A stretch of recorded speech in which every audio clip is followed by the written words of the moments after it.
बिस्मिल्लाहिर्रहमानिर्रहीम, अस्सलाम वालेकुम। पूरी कौम मुश्किल में है, इसमें कोई शक नहीं है। मुश्किल हालात हैं, माशी तौर पर दिन ब दिन पाकिस्तान के लिए मुश्किलात बढ़ती नज़र आ रही हैं। अभी वर्ल्ड बैंक की रिपोर्ट देख लीजिए, पाकिस्तान में गुर्बत में ख़तरनाक हद तक इजाफ़ा हो रहा है। इंटरनेशनली इस चीज़ को देखा जा रहा है कि पाकिस्तान में तो कहा जा रहा है कि बहुत बेहतरी आ गई है, बहुत कमाल हो गया है, आए रोज़ नए मनसूबों के इश्तिहारात चल रहे हैं, 45 अरब रुपया इश्तिहारों के लिए दिया जा रहा है। लेकिन हकीकत यह है कि आम आदमी की ज़िंदगी में बेहतरी नहीं आ रही, बल्कि दिन ब दिन हर आलमा दिन उसके लिए मुश्किल तरीन होता चला जा रहा है। अब पहले भी ये कहा गया कि 45% आबादी गुर्बत की लकीर से नीचे जा चुकी है, फिर अब रिपोर्ट्स आ रही हैं कि गुर्बत में मज़ीद इजाफ़ा हो रहा है। हुकूमत बड़ी खुश है कि उनके लिए, उनके हवारियों के लिए, उनके जितने भी लोग उनसे जुड़े हुए हैं सियासतदान, उनके लिए ज़रूर मुलाजमत के रोज़गार में इजाफ़ा हो रहा है, इसलिए कि तनख्वाहें जो बढ़ाई जा रही हैं। जब पूरी कौम मुश्किल में है तो साफ़ी भी इसी कौम का हिस्सा हैं, उनके लिए भी मुश्किलात बढ़ रही हैं। अब आज ये खबर आ रही है कि 2 अहम साफ़ी टेलीविज़न एंकर्स, उनको ऑफर किया गया है। अब इस हवाले से जब ऐसा कुछ होता है तो चैनल वाले भी खामोश हो जाते हैं, वक्ती तौर पर जो साफ़ियों भी खामोश हो जाते हैं, शायद कोई वापसी का रास्ता हो, तो लिहाजा वो उस तरह राब्ते में भी नहीं आते या बात को कंफर्म भी नहीं कर पाते, कई दफ़ा उनको खुद नहीं पता होता। तो बहरहाल 2 जिन एंकर्स के नाम चल रहे हैं उनमें आमिर मतीन साहब हैं, सीनियर साफ़ी हैं, प्रोग्राम करते हैं, और इनके अलावा अमीर अब्बास हैं। अमीर अब्बास के साथ पहले भी इस तरह की वारदात कहें कुछ हो चुका, और बहरहाल फिर किसी तरह से चीज़ें कुछ सेटल हुई। लेकिन लगता ही है कि चूँकि वो खामोश नहीं हो रहे थे, मौजूदा हुकूमत पर शदीद तनकीद करते चले जा रहे थे। इसी तरह आमिर मतीन साहब हैं।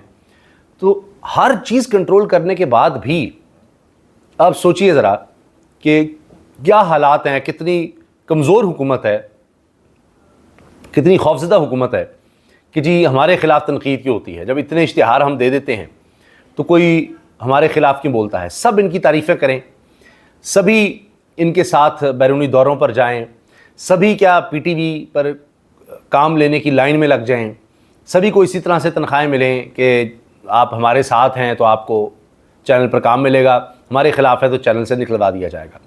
काशिफ वासी साहब की मिसाल है, अब तो उनकी अहलिया का अकाउंट भी बंद कर दिया गया। फिर बेशुमार इस तरह की मिसालें हैं, दर्जनों साफ़ी हैं जिनको नौकरियों से इसी वजह से निकाला गया कि जी आप मौजूदा निज़ाम पर, इस हुकूमत पर तनकीद क्यों करते हैं। फिर अगर कोई जाकर अपना ज़ाती कोई यूट्यूब चैनल बनाता है तब भी चैनल नहीं आता, अकाउंट्स बंद कर दिए जाते हैं। इसी तरह कई लोगों के अकाउंट्स बंद किए गए हैं, और समीना पाशा को आप देख लीजिए, और इसके साथ साथ कई और साफ़ी हैं। अब वो खातून का देखिए नहीं, उनको नहीं बख्शा गया तो बाकी क्या होगा। शाकिर महमूद अवान हैं और बहुत से लोग हैं। इसी तरह अगर आप देखिए, और ये मकबूल जान साहब, उन्होंने तो आज इस पर पोस्ट भी किया कि जी वो अदालत गए थे लेकिन बस जजेस भी कुछ डिसइंटरेस्टेड से लग रहे थे और आगे तारीख़ डाल दी गई। बहरहाल अब ये ख़बरें आ रही हैं कि साफ़ियों के लिए मुश्किलात और बढ़ रही हैं।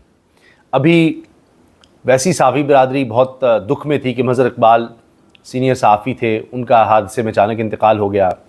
फिर अभी हाल ही की बात है कि कराची में साफ़ी को फायरिंग करके ज़ख्मी किया गया, और उनके हवाले से भी बात हो रही थी। ये इम्तियाज़ मीर हैं, इन पर कराची में फायरिंग की गई, ये ज़ख्मी हुए।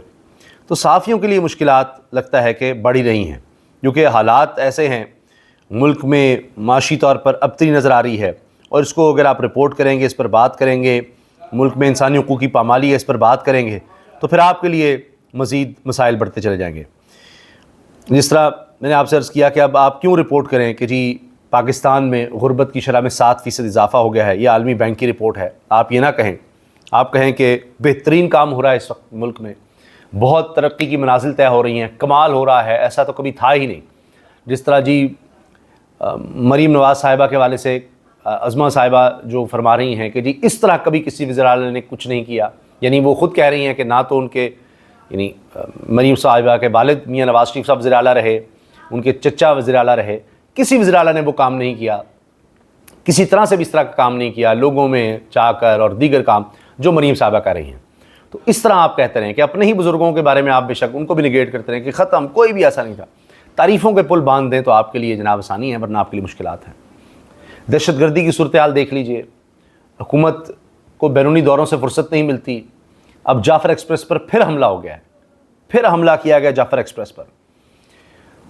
पहले हमला हुआ और इतना खौफनाक हमला था जिसमें 20 से ज़्यादा शहरी उसमें शहीद किए गए, 21, उसमें 33 दहशतगर्द मारे गए थे। इतना एक हाई लेवल का, जिसको दुनिया में सराहा गया, ऐसा ऑपरेशन किया गया था जिसमें यरगमालियों की जानों को बचाया गया। सैकड़ों यरगमाल बना लिए गए थे लोग, और उसके बाद ज़ाहिर सिक्योरिटी बहुत ज़्यादा अलर्ट की गई। मगर फिर भी अब फिर जाफ़र एक्सप्रेस की 4 या 6 बोगियाँ बताया गया कि धमाके से उलट गईं, और यही पेशावर और कोयटा के दरमियान जाफ़र एक्सप्रेस जब चल रही थी तो उस दौरान में ये धमाका हुआ है। 4 लोग ज़ख्मी पहले बताए गए, चंद ही लोग ज़ख्मी हुए हैं, और शुक्र अल्लाह का अभी तक तो किसी हलाकत की इत्तला नहीं है। अल्लाह ताला सबको हिफ्ज़ अमान में रखे। लेकिन ये दहशत गर्दी के वाक़यात आए रोज़ हो रहे हैं।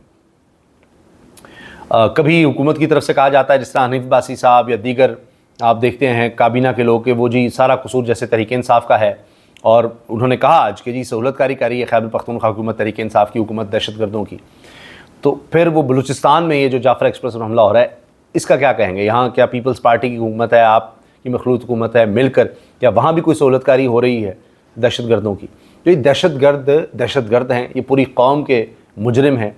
ये नहीं देखते कि कौन हुकूमत में है, कौन नहीं है, कौन किसके साथ है, कौन किसके साथ नहीं है, वो सबको टारगेट करते हैं। लेकिन यहाँ अब सियासी बयानात अगर दिए जाएंगे तो इससे माहौल को बेहतर नहीं होगा, मज़ीद ख़राब होगा। आज की एक और बड़ी ख़बर है, वो UN जनरल असम्बली का इजलास है, और वहाँ पर अमेरिकी सदर डोनाल्ड ट्रंप ने तग़यीर की, शिकवे शिकायत करते नज़र आए। प्रॉम्प्टर नहीं चल रहा, उस पर उन्होंने कहा कि जो ये प्रॉम्प्टर चला रहा है उसके लिए तो बड़ा सख्त वक्त आने वाला है।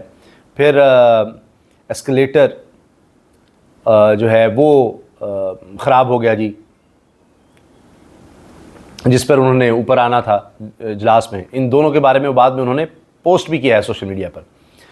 तकरीर में उन्होंने एक दफ़ा फिर नज़र आया कि इसराइल का ही साथ दिया है, और कहा ज़रूर है कि फ़लस्तीन का हल निकलना चाहिए, जल्द हल निकलना चाहिए। लेकिन जब भी जंगबंदी की बात होती है तो अमेरिका वीटो कर देता है। अब अमेरिका के अपने इत्तेहादी एक के बाद एक सामने आ रहा है और फ़लस्तीन की आज़ाद रियासत को तस्लीम कर रहे हैं। ऑस्ट्रेलिया, कनाडा, फ्रांस, बरतानिया। अब ये भी कहा डोनाल्ड ट्रंप ने कि जी इसमें जल्दी की जा रही है, पहले कोई हल निकल आना चाहिए। जो इतलात हैं वो ये हैं कि अब मुस्लिम ममालिक की एक ये कहें कि मीटिंग है, उसमें डोनाल्ड ट्रंप ये कह रहे हैं कि गज़ा से हमास का बिल्कुल ख़ात्मा कर दिया जाए, हमास की कोई जगह नहीं होगी, और यहाँ पर कतर, सऊदी अरब लीड लें। 10-15 अरब डॉलर चाहिए, क्योंकि सारा कुछ मलिया मेट कर दिया गया है रीबिल्डिंग के लिए, और यहाँ की सिक्योरिटी की ज़िम्मेदारी भी मुस्लिम ममालिक ले लें, हमास का यहाँ से ख़ात्मा करें। और ये हल डोनाल्ड ट्रंप पेश करने वाले हैं। अब देखते हैं इस पर कितना अमल होता है। बहर अल्लाह ताला करे कि फ़लस्तीनियों के लिए आसानी हो। 65,000 फ़लस्तीनी शहीद हो चुके हैं, औरतें और बच्चे मासूम इसमें शामिल हैं। दुनिया की हालिया तारीख़ में इतना जुल्म नहीं मिलता, हालिया तारीख़ में इस तरह से, यानी बिल्कुल लोगों का कत्लेआम। तो अब देखते हैं कि इसको रुकवाने के लिए अक़वाम मुत्तहिदा में कुछ होता है नहीं। असल तो यही 1 पॉइंट एजेंडा होना चाहिए। तैयब उर्दवान ने इस बात की है, तुर्की के सदर ने, दीगर रहनुमाओं ने भी। मगर अक़वाम मुत्तहिदा का फ़ायदा तभी है जब इस तरह मज़लूम लोगों की ज़िंदगियों में कोई बेहतरी आ सके। अगर ये जंग अभी मज़ीद भी जारी रहनी है तो फिर क्या फ़ायदा अक़वाम मुत्तहिदा का, या यहाँ पर बड़ों के इकट्ठे होने का, या मुस्लिम ममालिक का भी, उनके रहनुमाओं का भी, कि वो मिलकर भी इतनी ताकत और आवाज़ नहीं बन सकते कि फ़ौरी तौर पर ये जंग ही रुकवा दें। इजाज़त दीजिए, अल्लाह हाफ़िज़।